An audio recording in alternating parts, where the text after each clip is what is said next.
Samsung traverse actuellement l'une des plus grandes transformations de son histoire. Pendant des années, la marque représentait le modèle parfait de l'intégration verticale. Écran, mémoire, batterie, processeur, presque tout était conçu et produit en interne.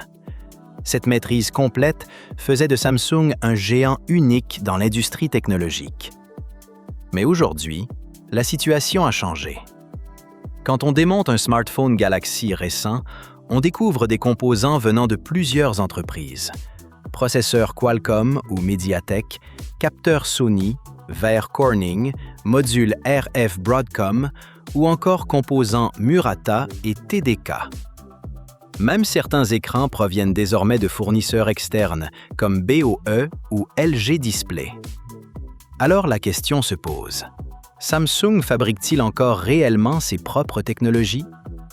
La réponse est oui, mais avec une stratégie totalement différente. Le problème principal est que la technologie moderne est devenue extrêmement complexe et coûteuse. Avec la 5G, l'intelligence artificielle et les nouvelles exigences en efficacité énergétique, les investissements nécessaires se comptent désormais en milliards de dollars. Prenons l'exemple des processeurs Exynos. Samsung n'a pas abandonné cette technologie parce qu'elle était mauvaise, mais parce que les puces Snapdragon de Qualcomm offrent souvent une meilleure stabilité énergétique et de meilleures performances.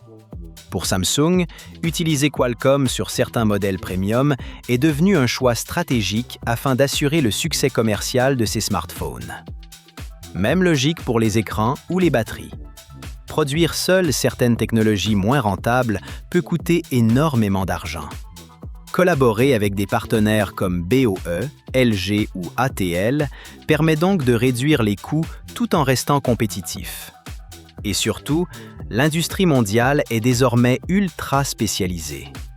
Aucune entreprise ne peut tout fabriquer seule.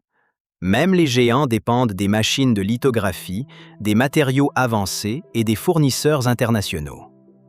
Mais malgré cette ouverture, Samsung reste l'une des entreprises les plus intégrées au monde. Pourquoi? Parce qu'elle conserve le contrôle des secteurs les plus stratégiques. Dans la mémoire, Samsung reste un leader mondial avec SK hynix et Micron. Samsung Display domine toujours le marché des écrans OLED haut de gamme. La marque garde aussi une forte expertise dans l'intégration système, les batteries et l'affichage.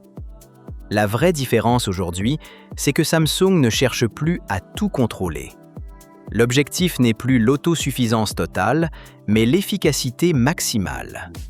Dans les smartphones, le plus important n'est plus de tout produire en interne, mais de proposer le meilleur produit possible. Si un capteur Sony améliore la photo, Samsung l'utilise. Si Qualcomm garantit une meilleure autonomie, Samsung choisit Snapdragon. Cette stratégie permet de lancer des produits plus performants, plus stables et plus compétitifs.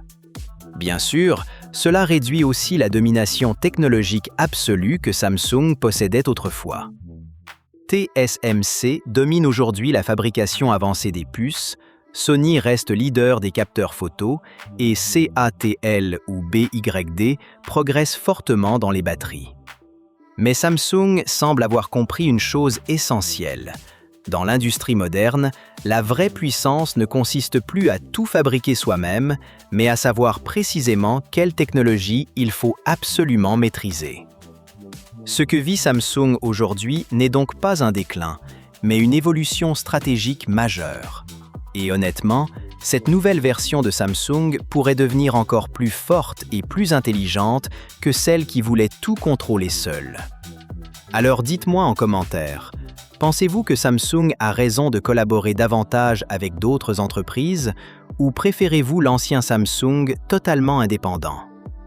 Et si cette vidéo vous a plu, n'oubliez pas de liker, de vous abonner à la chaîne Android Plus et d'activer la cloche pour ne manquer aucune actualité tech. À bientôt!